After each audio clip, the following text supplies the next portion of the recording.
Hey, what's up, everybody? Welcome into the show. Got a good show for you here today, guys. I'm stoked to give you this list. We're going to be going over my top 10 wide receivers for the 2023 fantasy football season. Now, just to let you guys know before we get into this video, this list was extremely hard for me to make because, with the league becoming more and more of a passing league, there's so many dominant wide receivers right now, and it was really hard to leave some people off this list. So, if your favorite fantasy wide receiver isn't on here, don't get upset about it. It was really hard for me to leave them off the list if they didn't make it, but I had to narrow it down to a top 10 because I want to figure out who the most valuable wide receivers are for this season. So I'm going to start right here with my first receiver, my most valuable wide receiver, Cooper Kupp.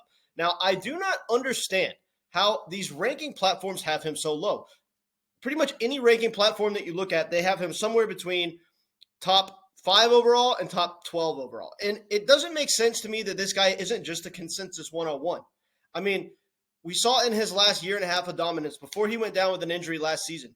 This dude was averaging 24 fantasy points per game for the entire 2021 season and then the half of the 2022 season when he got hurt. The dude was averaging 24 fantasy points per game in a year and a half sample size. We've never seen anything remotely like this. Even as good as Justin Jefferson was last year, he only had 21 point something fantasy points per game. Just to put that in perspective of how good Cooper Kupp's been in his last year and a half of dominance. Last year, he saw a 31% team target share and had 2.61 yards per route run in a bad offense. Imagine if this offense can bounce back and be even just a little bit better this coming season.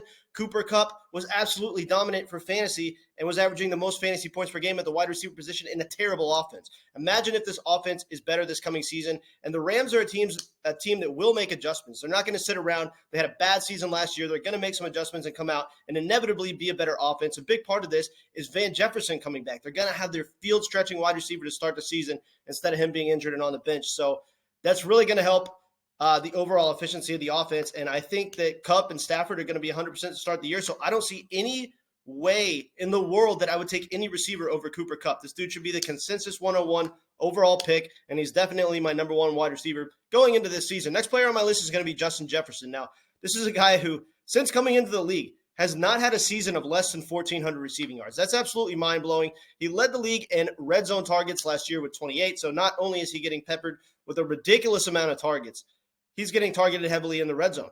And last year, he led the league in receptions, receiving yards, yards after the catch, and was second in fantasy points per game. And, you could probably guess who was first in fantasy points per game. It was Cooper Kupp. But Justin Jefferson was second behind him in fantasy points per game. What an absolutely dominant fantasy season for Justin Jefferson. There's no reason to think that the offensive game plan is going to change at all. They're going to continue to force feed this guy the ball, and he has the potential to be the best player in fantasy again, just like he was last season. I'm taking Cooper Kupp over Justin Jefferson, but it is very close. Next player on my list is going to be Ja'Marr Chase, my number 3. Now, we're looking at a guy who's just tremendously talented, runs a sub 4.4, has the ability to get open at all levels of the field. And this is a guy who plays in a hyper-efficient offense. It's always in the red zone. Look, this guy had 26 red zone targets last year, which was top 3 in the NFL, and that's with missing 5 games. So he would have by far and away led the league in red zone targets if he didn't get hurt. So he has higher touchdown upside than Justin Jefferson. That's the biggest advantage that he has, is that even though Justin Jefferson is force-fed the ball in his offense more because he's really the only fantasy-relevant wide receiver. Ja'Marr Chase, despite having to compete for touches with guys like T. Higgins, gets peppered with targets within the red zone. So he has the potential this year to lead the league in overall targets within the red zone, touchdowns, yardage, yards per route run, everything. If he led the league in pretty much every vital wide receiver statistic this year, I wouldn't be all that surprised. This dude has freakish, crazy upside. He has one of the highest weekly ceilings in fantasy. And, I'm huge on Cooper Kupp and Justin Jefferson, but if you wanted to take Ja'Marr Chase ahead of both of them, I guess I could say I don't blame you. I'm not going to do it, but Ja'Marr Chase is my number 3 wide receiver going into this season. Next player on my list is going to be Tyreek Hill. Now, Tyreek Hill was second in the league last year in target share percentage. He had a 31.6% team target share, second in the league. He saw 36 deep targets. Typical Tyreek Hill, getting targeted heavily with, deep targets and everything like that. And the most mind-blowing statistic last year from Tyreek Hill is the fact that he only had 11 red zone targets, but had 9 touchdowns. This is just a testament to his elite big play ability. I mean, this guy can score from anywhere on the field on any given play, whether they're using him on a jet sweep or, a 7-yard slant or a 50-yard bomb. This dude can take it to the house from any part of the field. So, he's got tremendous touchdown upside because he can score from anywhere. He's got tremendous yardage upside. I mean, this guy last year had over 1,700 receiving yards. This was the most receiving yards Tyreek Hill's ever had in a season. And I did not see that coming in the Dolphins offense, but it just shows that this guy could be good in any offense. And if this offense functions any way like I think it can this year, he certainly has the upside to be the wide receiver one. This guy is the fastest, most dominant wide receiver in the NFL. In my opinion, he's the most talented wide receiver in the league. This dude has game-breaking upside, an insane floor-ceiling combination. And he was a wide receiver 2 last year for a reason, and he was only just behind Justin Jefferson by a little bit. So this guy is awesome, and he is my number 4 going into the season. Next player on my list is going to be Steffon Diggs. Now, the past 3 seasons, I want to point out that Steffon Diggs has not missed a single game. So this guy's always on the field for you. Last year, he had 110 receptions. This was third in the NFL. He had 1,455 receiving yards. This is the second most receiving yards he's ever had in a season. A very dominant season for Steffon Diggs.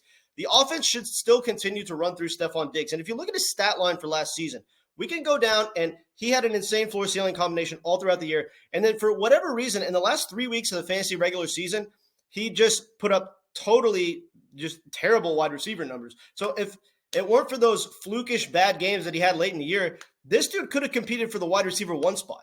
So he was very close to being able to be the wide receiver 1. Steffon Diggs is a sure thing in fantasy. If you watch my last video on my guide to the fantasy football season, I have Steffon Diggs as one of my most bust-proof players in the entire NFL from a fantasy football standpoint. I just don't see any way that this guy busts. Okay, he has an insane floor-ceiling combination. There's no way he's going to disappoint. If you take him at the back end of the first round or early in the second round, he's a great pick at this spot in the draft. He has the upside to be the wide receiver 1. And any stud receiver as good as Steffon Diggs in a Buffalo Bills offense, I want every part of it. Next player on my list is going to be Garrett Wilson, my number 6. This is a guy who last year, 147 targets, 19 red zone targets, which was top 10 in the NFL, and had over 1,100 receiving yards. This guy absolutely lit the league on fire in his rookie season, and now we have the massive quarterback upgrade in Aaron Rodgers. Now, obviously, there's some report coming out of camp of Aaron Rodgers having an injury and, potentially missing some time, but look, he's going to be 100% to start the season. Aaron Rodgers is still one of the best quarterbacks in this game. If Garrett Wilson can dominate with the absolutely terrible quarterbacks that he has slinging him the rock this past season, just imagine how good he could be with the Hall of Fame Aaron Rodgers slinging him the ball. His upside is absolutely insane. We already saw it last year. The dude had a crazy high weekly ceiling, and now he has a massive quarterback upgrade. This is going to be a very good football team. It's going to be a very good offense. And, Breece Hall, we don't know if he's going to stay healthy. So the target share this year for Garrett Wilson could be insane. There's a chance that the entire offense runs through him, especially if Breece Hall isn't able to stay on the field. So Garrett Wilson is going to be force-fed the ball a lot this year, and I love his upside. Next player on my list is going to be Devante Adams. Now, this guy led the league last year in target share, 32.6% team target share.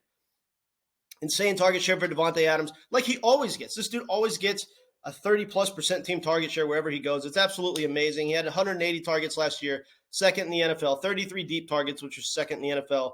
Led the league in air yards with 2,100 plus air yards, had 1,500 receiving yards, 14 touchdowns. He had more touchdowns than any wide receiver in the NFL. This guy, I feel bad having him as low as 7, honestly, but we do have a downgrade at quarterback going from Derek Carr to Jimmy Garoppolo.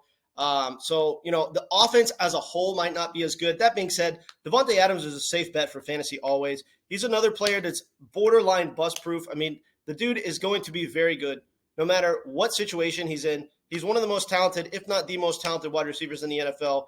He's a safe bet. Take Devante Adams. The floor-ceiling combination is tremendously high. He was a wide receiver 3 last season, but he has the upside to be the wide receiver 1 going into any season. So I love me some Devante Adams. I don't like having him this low on the list, but there's just so many freaking good wide receivers that he landed at my number 7 spot. Next player on my list is going to be Ceedee Lamb. Now, this is a guy who finished as a wide receiver 5 last year. He had 107 receptions, 1,350 plus receiving yards, 2.62 yards per route run. Dude had a very dominant fantasy season. He finally had that breakout season that we were waiting for him to have. So this was very good to see for Ceedee Lamb. And if you look at this offense going into the season, it's loaded with weapons. We got Tony Pollard, Ceedee Lamb. They added Brandon Cooks. Michael Gallup is a stud wide receiver that nobody talks about.